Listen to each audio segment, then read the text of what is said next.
Bonjour à toutes et à tous. Bienvenue sur Double Focale, notre podcast ciné. Installez-vous confortablement, mettez vos écouteurs et rejoignez-nous pour des analyses de films passionnés et décontractés.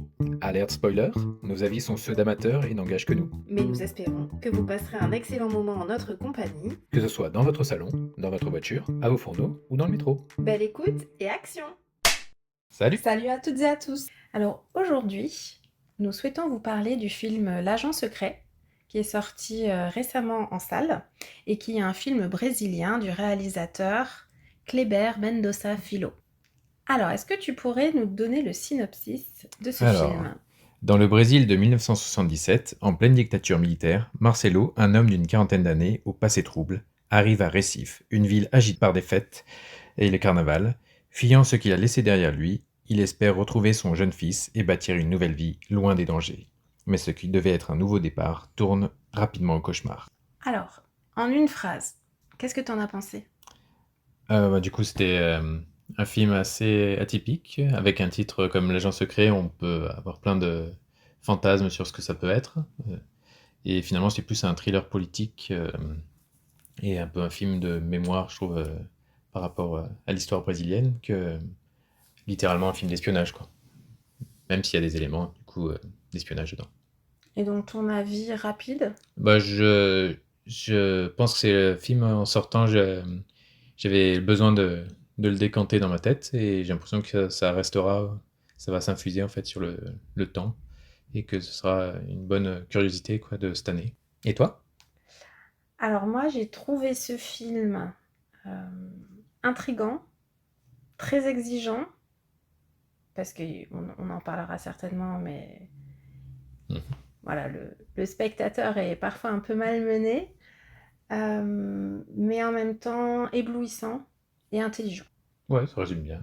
Donc déjà, qu'est-ce que tu as pensé de la mise en scène et peut-être de la manière dont c'est filmé? Alors du coup, au niveau mise en scène, bah, du coup, ça a été filmé encore en Panavision. Après, du coup, The Brutalist cette année et Bugonia qu'on a vu dernièrement, qui avait du coup ce côté très grain et grain pellicule, et avec une belle photographie qui fait ressortir beaucoup les détails. Donc la photographie du film, elle est vraiment magnifique. Et ça correspond aussi bien à l'idée que le film se passe en Ouais. 1977. Et donc ça donne un côté vintage au film assez intéressant. Et d'ailleurs, du coup, on va spoiler, mais du coup, il y a des passages qui se passent à notre époque. Et je pense que ces passages-là sont potentiellement filmés en numérique. Ouais, certainement, parce que maintenant que tu le dis, c'était pas du tout le même grain, c'est comme ça qu'on dit? Maintenant, du coup, il n'y a pas de grain. Enfin, en tout cas, c'était pas le même rendu d'image. Mhm. C'était beaucoup plus lisse sur la période moderne, effectivement, ouais. Et je pense justement pour faire un contraste entre les deux. Et donc, du coup, le film, il est découpé en 3 actes. Mhm. Et du coup, avec une intro assez atypique, qui était vraiment une bonne mise en matière pour montrer à quel point c'était le bordel dans ce contexte et dans cette époque, où au début, il y a une station-service où il y a un cadavre qui attend depuis plusieurs jours que la police daigne s'en occuper. Euh, il y a des passants, des touristes et des familles qui sont à deux doigts de s'arrêter pour faire de l'essence et qui, dès qu'ils voient le cadavre, fuient. Du coup, ça fait des situations un peu burlesques avec Presque cauchemardesque, moi, j'ai trouvé. ouais, surtout après quand ils croisent les premiers personnes déguisées pour le carnaval, etc. Il y a une sorte de songe éveillé ou de cauchemar. Mm. Non, mais jamais non plus de manière trop psychologique. Ça reste quand même terre à terre, Mm. mais où tu vois le personnage de Wagner Moura qui est complètement paranoïaque. Sauf qu'au début, on le sait pas, justement, avec le titre comme L'Agent secret, on sait pas ce qu'il fait, on sait qu'il va à Récif, on sait pas s'il va avoir une mission, alors qu'après, on apprend que du coup, c'est plutôt quelqu'un qui fuit du coup le régime dictatorial euh, pour, euh, pour des raisons du coup qui n'arrangent pas le, le gouvernement, donc du coup, qui doit fuir. Et donc, qu'est-ce que tu voudrais en dire sur la mise en Sur la scène? mise en scène, moi, j'ai trouvé ça assez impeccable. D'ailleurs, le film a eu le prix de la mise en scène au Festival de Cannes en Mhm. 2025. Donc c'est impeccable. Bah, Les décors sont impeccables, la reconstitution du ah oui, on y Brésil croit dans à les années 100%, quoi. On dirait vraiment 70. que c'est une Voilà, retransposition directe. tout à fait. Les costumes, Enfin, les vêtements, on a l'air d'être transporté dans les années 70. Et moi, j'avais presque l'impression d'y être, enfin, de sentir l'air marin de Récif. Donc, côté mise en scène, j'ai trouvé ça impeccable. Après, j'ai pas forcément vu de grande originalité dans la mise en Je scène. sais pas, je pense que la mise en scène, ouais, s'il a eu le prix, je pense pas qu'elle doit se jouer dans les mouvements de caméra ou dans un montage particulier, mais je pense que c'est plus dans les ruptures de ton qu'il peut y Mm, avoir, le côté, donc oui, finalement quand même dans le montage, mais dans le côté à surprendre le spectateur et, et un peu le malmener, comme tu disais, où du coup il n'a pas un côté linéaire. mm, euh, ça se construit comme un puzzle progressivement. Genre au début on est un peu perdu, surtout si on n'est pas très coutumier de ce contexte et qu'on n'a pas vu forcément beaucoup de films sur cette époque, etc. Cette année il y avait le film de Walter Salles qui parlait aussi des régimes dictatoriaux comme ça qui enlevaient des citoyens, etc. Il y avait le film de Alfonso Cuarón, Roma, il n'y a pas si longtemps que ça, quelques années, qui était en noir et blanc magnifique aussi et qui retranscrivait un peu ce, ce type d'époque, mais du côté du Mexique, mais du coup qui avait un peu le même ton comme ça. C'est un film qui se construit au fur et à mesure, mm. du coup, et comme on disait, tel un puzzle où du coup toutes les pièces s'assemblent progressivement et après ça devient limpide sur la fin. Alors Même si. limpide, pas tout à fait, parce qu'il y a quand même des zones de flou Mhm. qui, je pense, sont faites exprès. Où on se demandait justement le sort de sa femme, par exemple, C'est qui n'est ça, pas du tout il y a certaines montré. questions qui sont en suspens et je pense que c'est fait exprès. Pour moi, c'est un film qui est justement brillant parce qu'il cherche pas à répondre à toutes les questions qu'il pose. Et en plus, il y a une sorte de mise en abîme avec le travail d'enquête que mène la jeune archiviste pour justement comprendre l'époque en question. Et donc ce qui s'est passé en 1977. Et donc tout ce, tout ce jeu scénaristique, je l'ai trouvé vraiment intéressant parce que, comme tu disais en tout début d'introduction, c'est un film qui va rester parce qu'il pose plein de questions, parce qu'on va se questionner sur qu'est-ce qu'il arrive à tel personnage, pourquoi ça s'est passé comme ci, pourquoi ça s'est passé comme ça. Et c'est un film qui va rester, je pense, longtemps dans les têtes. Euh, donc c'est en cela qu'il est quand même assez marquant et qui mérite les prix qu'il a reçus. En Ouais, parlant... Pardon, ouais, on dirait vas-y. que le travail d'archiviste, du coup, c'est comme si le film était fait avec les éléments qui sont retrouvés, mais ce qu'ils n'ont pas retrouvé, ben, du coup, ils le traitent pas. Ils traitent ce qu'ils ont. Même si ça pourrait poser question sur les tueurs à gages à la fin, est-ce que, du coup, leur point de vue était reconnu pour qu'ils puissent le présenter dans le film et pas la Mhm. mort de sa femme, mais bon, du coup, ça peut être l'idée, quoi, que Mhm. les archives sont incomplètes, donc du coup, on a un film incomplet, entre guillemets, mais qui n'empêche pas le bon déroulé du raisonnement, Mhm. de ce qu'on peut en conclure, etc. Et en parlant de prix, le prix a aussi eu un deuxième prix le film, pardon, a eu un deuxième prix à Cannes, puisque Wagner Moura, qui joue le rôle du personnage principal, donc Mhm. Marcello ou Armando, qui est son vrai prénom, donc Wagner Moura a eu le prix d'interprétation masculine. Qu'est-ce que t'en as pensé, toi? Moi, du coup, il a envoyé toute sa paranoïa en lui, son côté très sensible aussi, euh, et le côté assez proche des gens qui étaient dans la même situation que lui quand il était dans cette espèce de lotissement qui cache du coup tous ces citoyens qui essaient de se cacher du gouvernement, qui sont un peu comme dans une zone de transit Hmm. avant de savoir Un où ils refuge? vont Hmm. pouvoir, voilà, exactement un refuge avec cette dame âgée qui, du coup, on a vu des vertes et des pas mûres par le passé, même en Italie, pendant la guerre. C'est vrai que tu sens que c'est un peu une révolutionnaire euh, dans l'âme qui, du coup les accueille et leur permet de rester dans un havre Hmm. de paix, entre guillemets, en Hmm. attendant De les protéger, voilà, ouais. de les protéger, parce qu'ils sont pour la plupart soit traqués, soit menacés de mort. Et du coup, ouais, Wagner Moura, vraiment une belle interprétation, il a un bon charisme.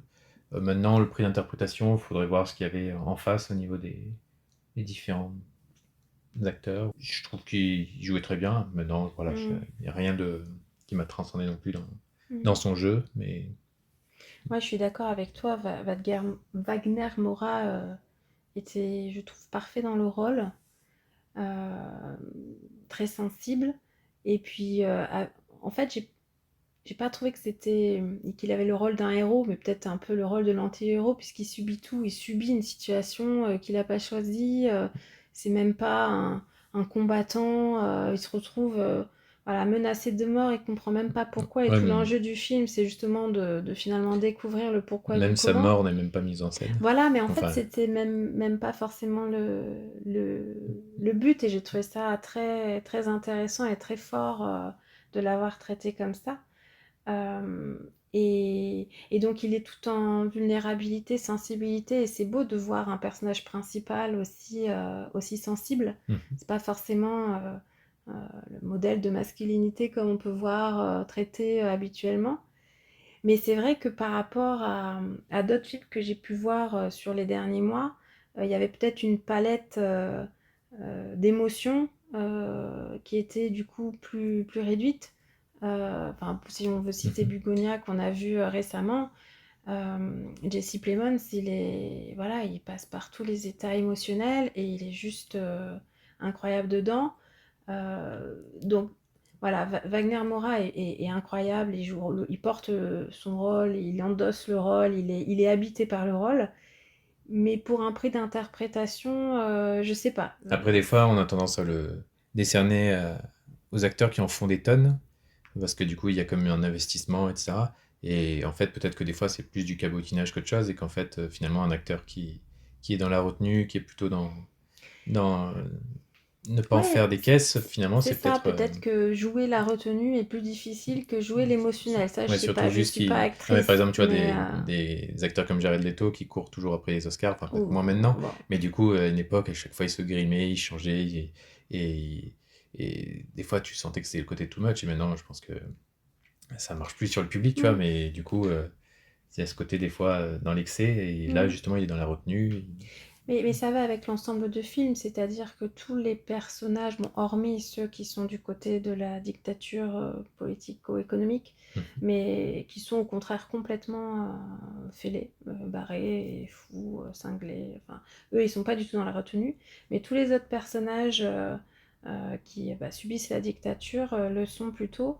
Et je pense que ça va aussi avec la recherche d'authenticité du film et du réalisateur. Mais voilà, je saurais pas dire si c'est plus mérité que d'autres. En tout cas, il est beau dans ce Oui, il rôle, porte hein. le film. Mais, Et c'est vrai que c'est. j'aurais peut-être voulu, enfin, notamment dans la période où il est euh, les 2-3 ans avant qu'il qu'il se passe ce qui s'est passé. Donc Quand il est encore à quand on le l'université, voit qu'il a voilà, les à cheveux longs. l'université, mais en fait, je trouve qu'il avait la même expression que en 1977. Et Mais tu aurais voulu voir qu'il y a une cassure, ouais, surtout que c'est si sa ça, femme n'est plus là, c'est ça. on peut imaginer que c'est le gouvernement qui l'a peut-être fait tuer, ou en tout cas Bah quelque ça, chose ça comme fait ça. partie des énigmes du film, mais tu vois, j'aurais bien voulu, justement, comme le film joue avec les Ouais, voir un époques, mais contraste. pas, voilà, avoir un contraste que j'ai pas eu. Mais bon, en même temps, c'est encore une fois du chipotage, on dit pas qu'il joue mal. Enfin, Ah non, non, loin de je dis là. pas qu'il joue Ouais, mal, la il joue dernière fois très qu'on l'a très vu, c'était bien. dans Civil War, où du coup, Ah il bah était voilà, très et convaincant, mais du coup, ouais, c'était autre chose. Il jouait plus un. Ah oui, c'est vrai qu'il y avait la il scène était dans Civil War quand il incroyable. était. Il avait eu le traumatisme où il avait failli se faire fusiller, qui est dans la Mm. voiture, il était en train de hurler presque de manière silencieuse, là. Ah bah dans ce C'est vrai film, que, il jouait à la dans... limite, Civil War, il m'a plus marqué. Ah ouais, oui, Mais après, on n'a pas vu Narcos tous les deux, ouais. dans lequel il joue le rôle principal de Escobar, et donc peut-être que par rapport à ces rôles où on a plus l'habitude de voir, peut-être que dans celui-là, ça Mm. dénote. Je sais pas. En tout cas, voilà, peut-être que j'aurais voulu voir un regard différent. Parce qu'il joue plusieurs personnages aussi dans le film. Oui, il joue son propre Encore fils, spoiler, hein, il ce qui est joue son d'ailleurs, propre fils qui a grandi dans l'époque moderne. ce qui est assez rare d'ailleurs que ce soit fait comme ça. Là, ils se sont Et dit, allez, on y va, on prend le même acteur, on ouais, le alors change la coiffure, et ils lui ont mis des des lentilles lentilles aussi, de pour que ça contact corresponde et aux on yeux de dirait sa, de sa, de sa de femme, sa enfin de mère. sa... Et aussi, on dirait qu'il lui a fait une mâchoire plus carrée. Ah J'avais oui, c'est l'impression possible. qu'il était un peu plus carré, mais du coup, il a le même regard Mais on y croit, triste. oui, il est suffisamment différent visuellement pour pas que ça dénote. Ouais. qu'on trouve ça étrange. Donc bon, en tout cas, très bon acteur et puis très bons acteurs au global. Tout le monde Mhm. est C'est extrêmement juste qu'on convaincant. connaît pas forcément leur nom, donc on va pas s'aventurer dans la Et en citation. plus, on ne parle pas portugais, donc on Ouais, risquerait on de risque de les les écorcher. d'écorcher. Euh, Peut-être, avant de parler de manière plus profonde de l'histoire, juste un petit aparté, mais ce film, c'est quand même un gros succès au Brésil. Mhm.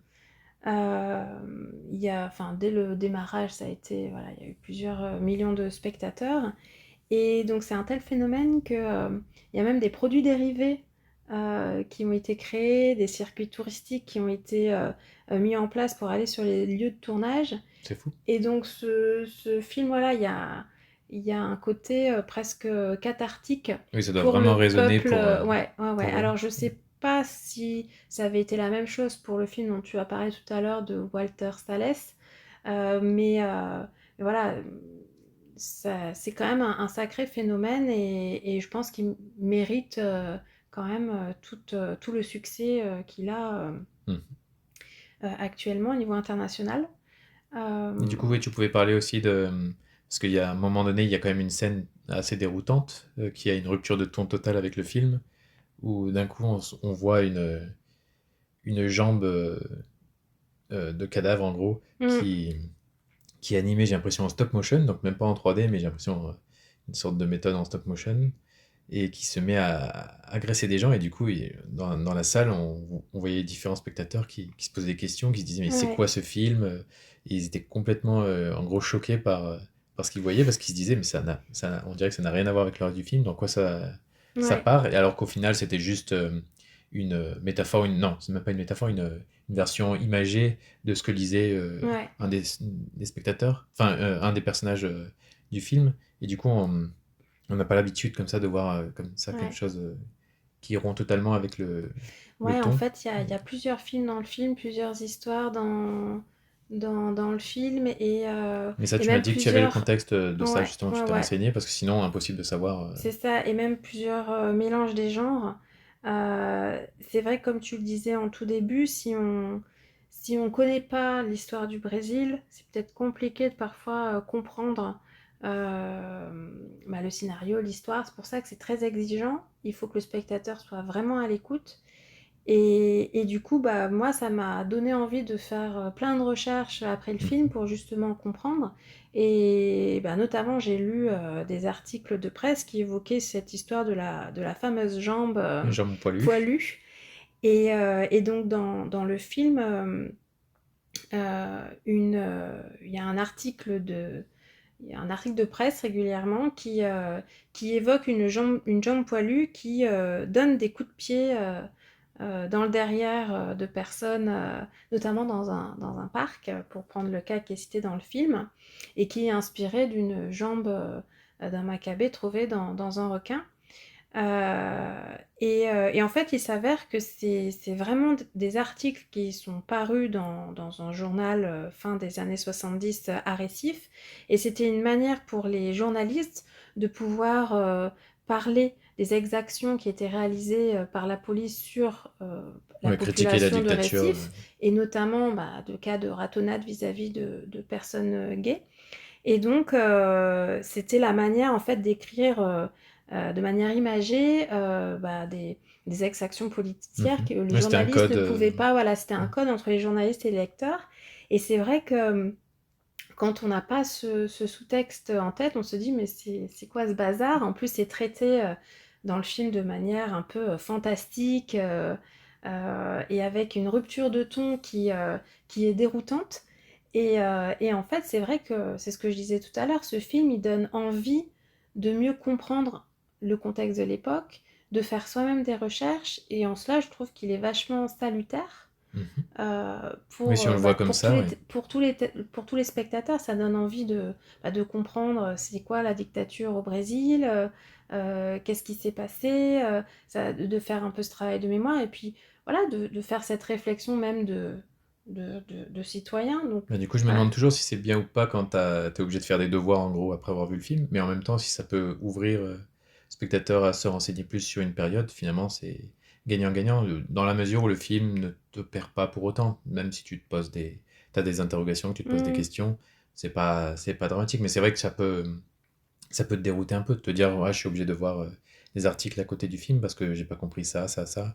Et c'est ce que je te disais par rapport à Once Upon a Time in Hollywood. Bon, tu l'as pas encore vu, je te montrerai, mais du coup, sur le film où tout est en plus ou moins en hors champ, si tu connais pas le contexte historique dans les États-Unis, en Californie en 1969, il y a plein de trucs Mmh. qui passent à l'as, et en fait, c'est le monde, il existe, il est comme il est. En gros, du coup, on va pas mâcher le travail pour le spectateur, soit il connaît le contexte historique, soit il le connaît pas, et le film, il déroule sa pellicule, enfin, et du coup, ça peut te laisser en marge. Mais Mmh. là, pour le coup, ça a pas fait, ça, c'est resté quand même limpide pour les enjeux du personnage principal, en tout cas. C'est ça, c'est-à-dire que le scénario est suffisamment bien mené et brillant pour un peu dérouter le spectateur, mais à la fin, il a quand même des réponses sur l'essentiel.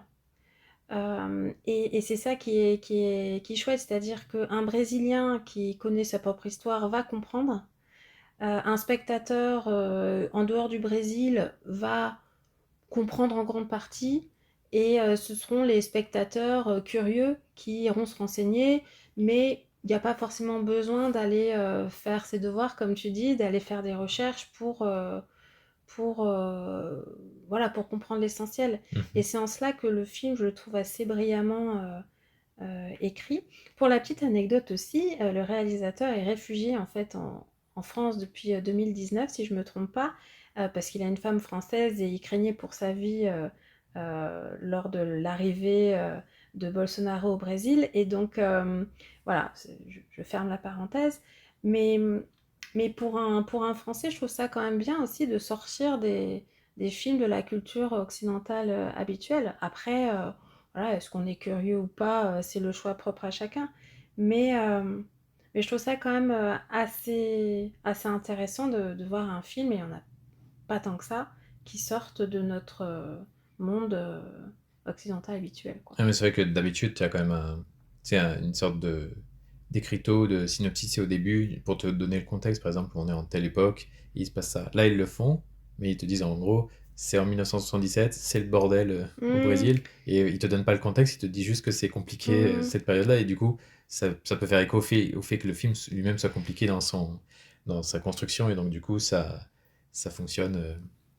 Et ça reste cohérent. Et c'est peut-être pour ça mmh. aussi qu'il a eu le prix de la mise en scène. C'est aussi parce que justement, tu sens que c'est pas un film linéaire et assez académique où tu sais vraiment comment ça va se dérouler, etc. Non, là, tu es un peu perturbé, tu sais pas dans quel sens ça va aller. Et donc, du coup, ça fait du bien d'avoir des films qui te poussent dans tes retranchements, où Mmh. tu es acteur un peu en même temps, parce que du coup, tu veux savoir, et il y a un vrai suspense qui Mmh. est. En fait, on n'en sait pas beaucoup plus que le personnage lui-même, et on apprend au fur et à mesure. Après, encore une fois, c'est pas un film bordélique du tout. C'est-à-dire que la mise en scène est faite de telle sorte que c'est tout à fait choisi. C'est un, j'allais dire un bordel assumé, Oui, enfin, tout un est. bordel créé. Tout est clôturé, hein. Je veux dire, il n'y a pas de côté des scènes qui sont mises là et qui n'ont pas leur résolution Mm. par la suite, quoi. C'est juste que la manière de raconter l'histoire est pas linéaire, avec plusieurs temporalités. Donc il y a la temporalité de 1977, il y a quelques scènes qui se passent 3 ans avant, et il y a donc la scène contemporaine. Et en plus, quand on comprend au final que c'est une jeune archiviste qui fait un travail de mémoire finalement sur Marcello ou Armando, pour comprendre finalement ce qui s'est passé, ben, on comprend d'autant mieux la mise en scène. Et il n'y a rien qui est fait de manière gratuite. Tout Mais, semble pensé et réfléchi, mais du coup, c'est quand même un film exigeant où rien n'est apporté sur le plateau du spectateur. Il doit être très attentif aux détails, aux dialogues. Euh, voilà, rien n'est laissé au hasard, et c'est vrai que s'il y a un spectateur qui n'a pas envie de faire cet effort-là, il peut passer à côté du film. mais c'est sûr qu'il y a forcément un choix volontaire et délibéré de se dire on va montrer les tueurs à gages qui finissent par s'entretuer entre eux et de pas montrer Mm, Wagner Moura qui meurt euh, par un de ces tueurs à gages, alors que tout semblerait logique de montrer ben, le dénouement du personnage. mm, Et en fait, le fait de le montrer finalement avec un article de journal, mm, c'est sans doute une manière de créer du suspense pour dire ah, il va peut-être s'en sortir. Et pendant longtemps, on y croit du coup. Et après, on a presque une espèce de déception, mais comme une sorte de spleen de se dire ah bah non, finalement, ils l'ont eu ce personnage et il n'a pas mm, réussi à s'extirper de sa situation.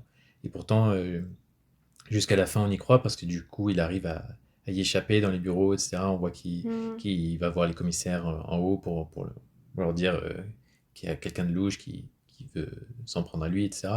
Et finalement, ouais, il n'y a pas d'échappatoire. En mm. gros, on te laisse pas cette porte de sortie pour le personnage.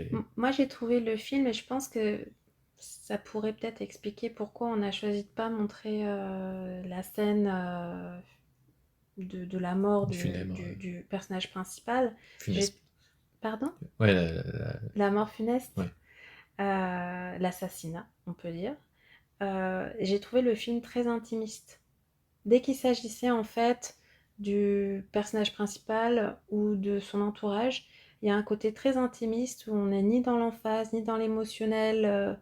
Enfin, en tout cas, on n'est pas dans l'irrationnel.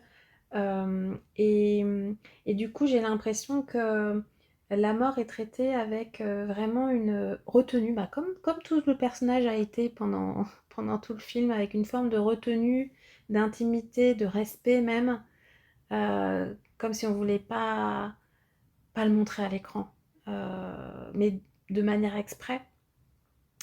Et là aussi, j'ai trouvé ça intéressant, même si au départ, j'étais frustrée comme toi en me disant, bah finalement, c'est traité en 2 secondes ce sujet, on va pas savoir.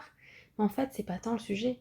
C'est finalement, à la fin, il a été tué. Et en plus, on voit la manière dont les médias ont traité le sujet, comme quoi Ah oui, il était c'était lui corrompu, qui avait voilà. fui. Et, et ça montre du coup le traitement médiatique de l'assassinat de ce personnage et donc tout le système dictatorial Oui, puis de l'époque. on a vu des centaines C'est ça. d'assassinats comme ça dans d'autres films. Et, Où... et au final, voilà, c'est l'intime et c'est le contraste justement entre le traitement médiatique d'un côté et finalement la réalité qu'on connaît via les bandes Oui, sonores qui ont été c'est retrouvées. comme s'il Et en le ça, c'est malin. montrait avec juste une photo d'article de journal. D'un coup, ça le rendrait terre à terre. Presque, on pourrait penser que c'est un biopic sur un personnage, ou Mm. en tout cas tiré d'un fait Mm. réel mais immédiat, quoi. Ce personnage, Marcello, je sais pas s'il a existé, mais du coup, Bah, d'un coup, ça le ramène à un côté plus terre à terre, quoi. j'ai fait mes recherches et je n'ai pas l'impression que, Alors, bien Ça sûr, ça doit s'inspire, oui, être de tout le contexte, inspiré etc. du contexte. Et de peut-être son enfance, Oui, parce vu qu'on l'a pas dit, le le réalisateur. réalisateur vient de Récif, il y a habité euh, quelques années, notamment il est né en pleine dictature, donc il devait avoir même pas 10 ans en 1977, donc quand ça se passe. Et voilà, il y a peut-être un côté cathartique aussi pour lui Mhm. dans le cadre des films qu'il peut réaliser. Mais, mais en tout cas, c'est ce côté, enfin le traitement de l'assassinat pour moi, il m'a au final pas choqué parce que j'ai l'impression que le traiter différemment, ça aurait peut-être justement dénoté par rapport au Ça aurait message rendu tel plus que moi classique. j'ai compris. Et tu as pas parlé du contexte avec les requins que tu as vu Ah sur un oui, article. alors oui, Parce parce que que j'ai tout le fait long du film, plein de recherches. J'ai fait des heures de recherche tellement j'ai été passionnée par le film. Donc voilà, j'ai lu des articles de presse, voilà, j'ai lu plein de choses. Et donc, oui, parce qu'il faut dire que tout le long du film, il y a le film de Spielberg qui plane les dents de la dans mer. la ville de Récif, parce qu'il y a des affiches partout, les gamins Mm, qui refont l'affiche, qui la dessinent, etc. Et cette fameuse jambe cadavre qui est retrouvée dans un requin. Et mm. du coup, c'est presque vraiment une publicité pour donner envie de regarder le film de Spielberg juste Oui. après, parce Oui, que que moi je n'ai c'est- jamais vu ah bah ça personnellement et ça serait m'a donné ah envie bah oui, ce aussi. serait l'occasion, parce que c'est Euh, un grand film de Spielberg. et en fait, enfin, moi je connais pas du tout le Brésil, je suis jamais allée et c'est vrai que je sais pas s'il y a des requins ou pas, mais en tout cas, de ce que j'ai pu voir à l'époque, à la fin des années 70, Euh, Comme il y avait plus d'argent qui était mis pour protéger le littoral, et en plus, et on le voit dans le film, hein, parce que dans le film, Ouais, il y a plein de tous les thématiques, cadavres on finissent à pourra... la flotte à chaque Alors fois, déjà, donc tous les ça doit attirer les cadavres requins. finissent à la flotte, enfin, en tout cas, tous Oui, ceux enfin, qui on en voit sont beaucoup. faits par notamment la police qui est complètement corrompue. Mhm. Euh, du coup, comme à l'époque, il y avait assez peu d'argent qui était mis dans les subventions du littoral, et notamment au nord du Brésil, qui était considéré comme une région pauvre et très méprisée par le sud du Brésil, les requins Afflués, se du coup. sont rapprochés et donc ont commencé à revenir a priori parce qu'il y avait beaucoup moins de moyens. Donc c'est vrai qu'il y a plein de choses quand on connaît pas le contexte, on se dit mais c'est bizarre, c'est normal, c'est exagéré, c'est pas exagéré. Et Bah, en dans le film, fait, ça fait presque une sorte de parabole. On dirait vraiment que c'est- c'est la menace dans le Brésil, tous ces requins, c'est comme si c'était presque oui, une la allégorie aussi dictature, tu de la vois. dictature, Ça, voilà. Et bon, donc des fois on on se va chercher dit, loin peut-être, c'est ça, mais non, mais justement j'allais aller dans ton sens.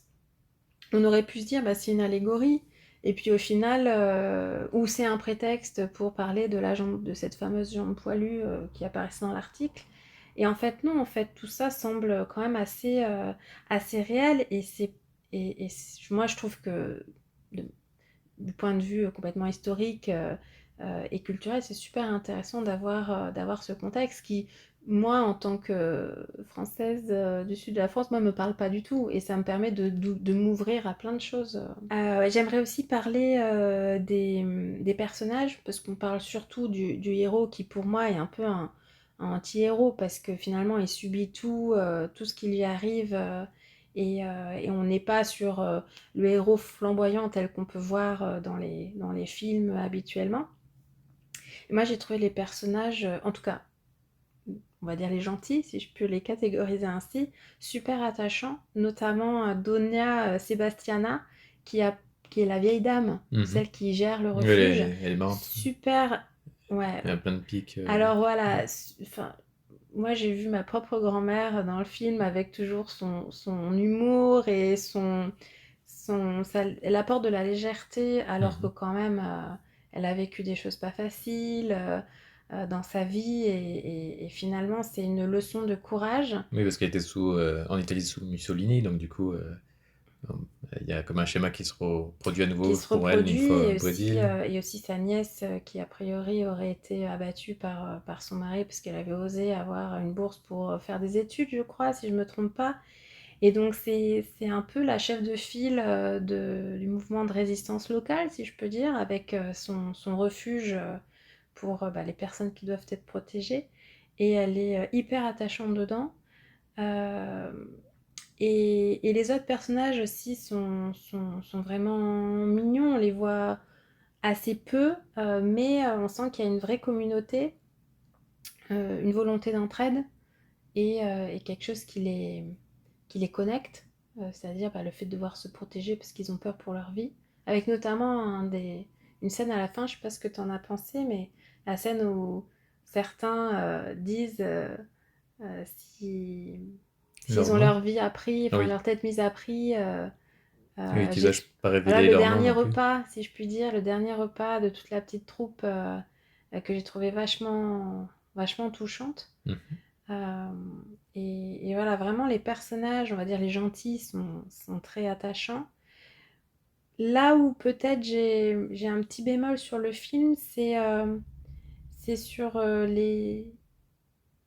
C'est peut-être sur le côté binaire, c'est-à-dire il y a les gentils qui sont super gentils, enfin les réfugiés, ceux qui doivent être protégés. Par contre, les méchants du film sont carrément méchants. Euh, Tous ceux qui euh, sont dans la dictature sont des êtres fous, sanguinaires, violents. Et en fait, il y a pas de milieu. On ne voit pas, par exemple, de personnes qui collaborent avec la dictature, mais peut-être malgré lui, où on sent qu'il y a un conflit de valeurs. Enfin voilà, il y a peut-être ce côté